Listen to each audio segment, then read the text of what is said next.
Hi, everybody. Welcome back for another dispatch. It is a lovely day outside. Of course, it's mid-February, so it's a little strange that it's so lovely outside. But it is. It is sweet and sunny. Anyway, uh, I find myself saying over and over again that we are in the middle of massive transition. Where we're headed, I think it's really unclear. Kind of world we're moving into. But it's different. It's it's going to be different. It is different already a lot. I mean, we're moving at warp speed. So much is happening. And I find myself saying over and over again, not just here, but to myself, it's really important to paint. It's really important to draw and paint and make stuff. It's not only that, am I getting? Yes. It's not only because it keeps my head from spiraling into, I mean, there's so much darkness now. So spiraling into helplessness or hopelessness or does that for sure help, making. But it also seems to me that it keeps my spirit and my body, my doing, material and spirit up, active, moving, central. And I just think that's really, really key now. There's a kind of a sanity through the experience of the body, doesn't lie. It is what it is. And the way the mind can be so slippery. So that I mean, I wanted to look at a painter and I thought of Leon Kossoff. He was a British painter. He died just a few years back, maybe, I don't know, 2019. And figurative. He was, like friends with Auerbach and Lucian Freud. They were all part of the London school, whatever, figurative painters. He was born in 1926. And the sheer physicality of his paint, it's like mind-boggling. How much paint, right? And that together with, it wasn't just that it was an image that would arrive, but a kind of tenderness more often than not. That was my experience. This this sense of tenderness. And seeing the live work, and you could look at reproductions, and I'll put something in the email. But yeah, anyway, get a chance. So Leon Kossoff. So this is a book of collected essays about modern art by David Sylvester.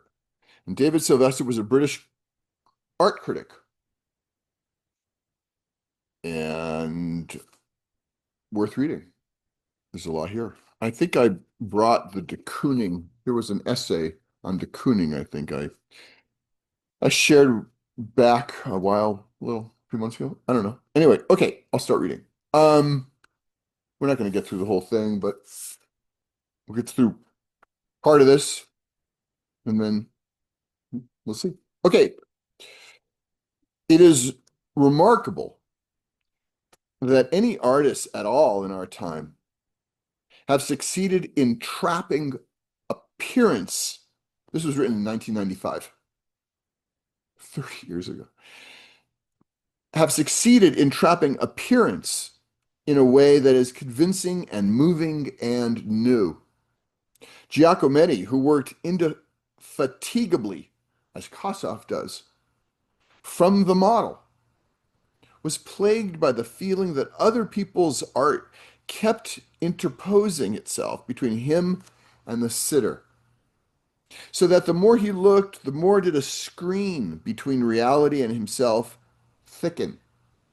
I suppose this must always have been a problem for artists concerned with appearance who were not prepared to settle for being derivative, but never as much as it is now, when the practice of art is surrounded in museums and publications by an unprecedented wealth of different representations of reality.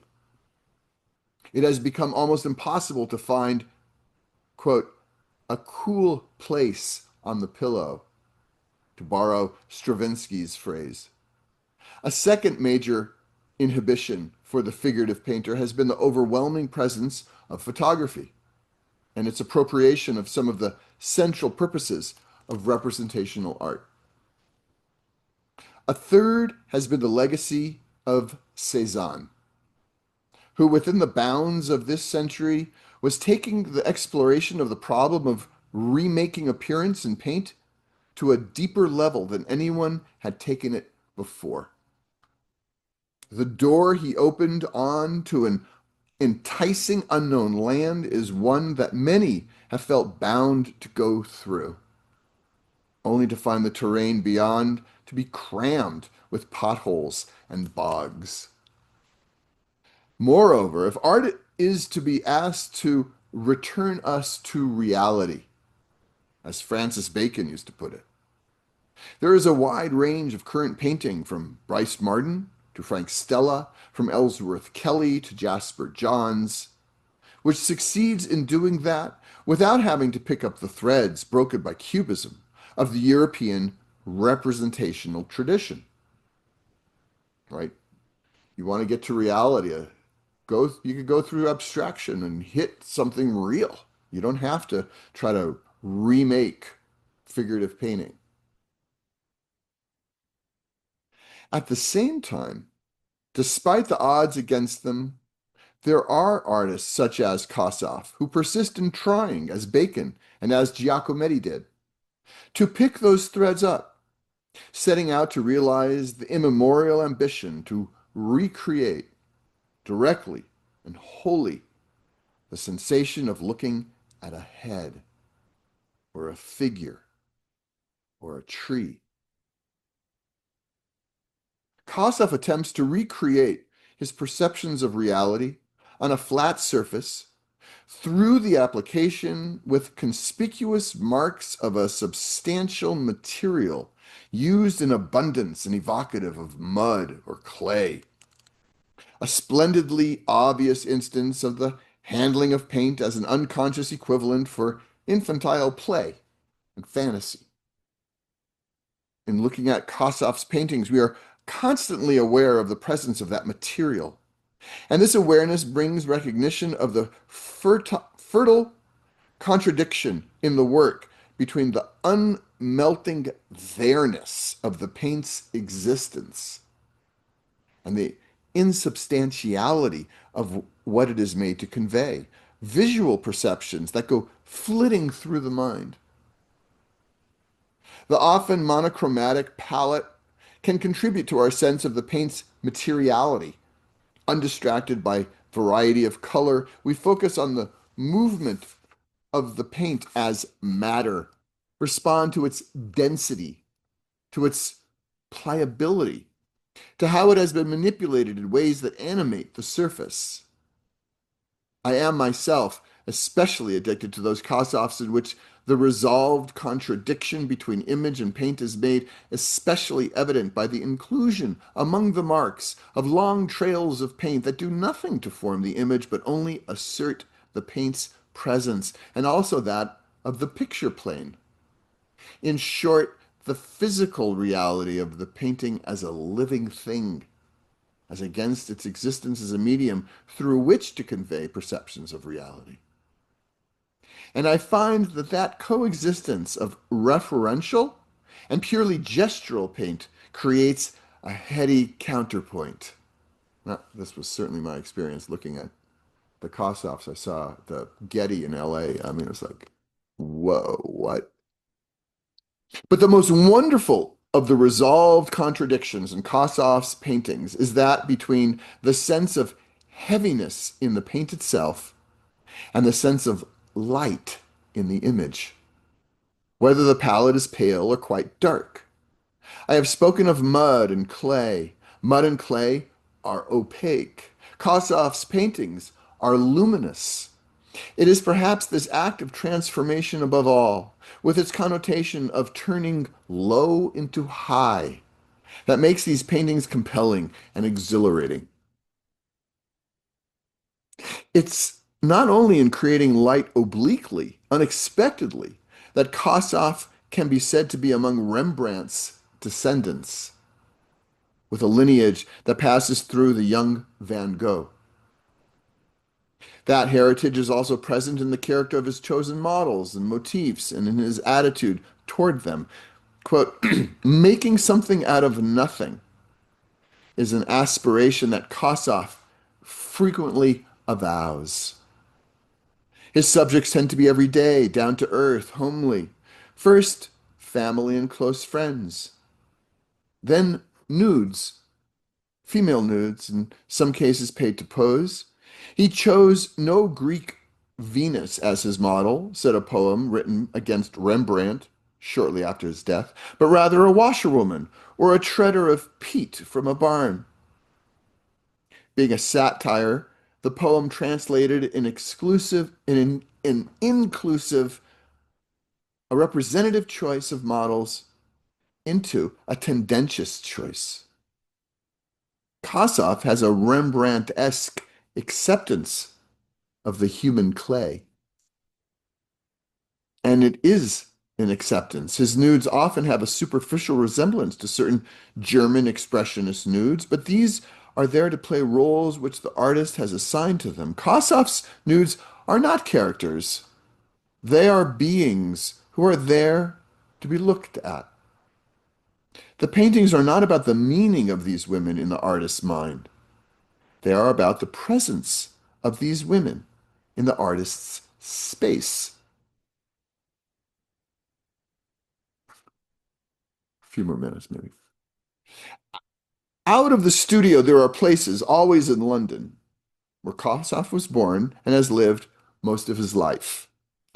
The pictures, he says, are about specific places, changing seasons and special times, but mostly they are about how the human figure passing through the streets transforms the space by its presence.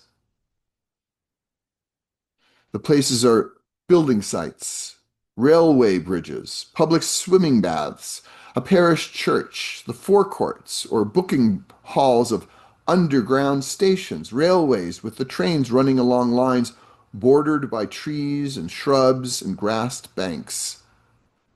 There is no equivocation in the treatment, despite the possibilities for ambiguity presented by the mystery of impasto.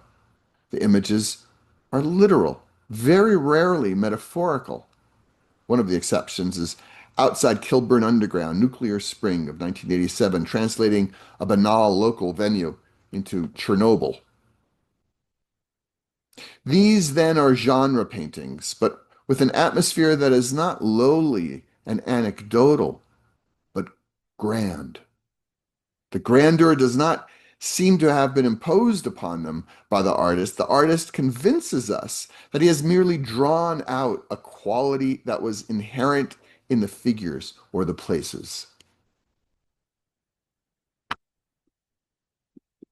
All right, I think I should pause. I'm going to pause. I'll read some more next time. Okay. You well. Let's see. Put this in here. Okay, keep making stuff. Talk to you later. Be well. Bye-bye.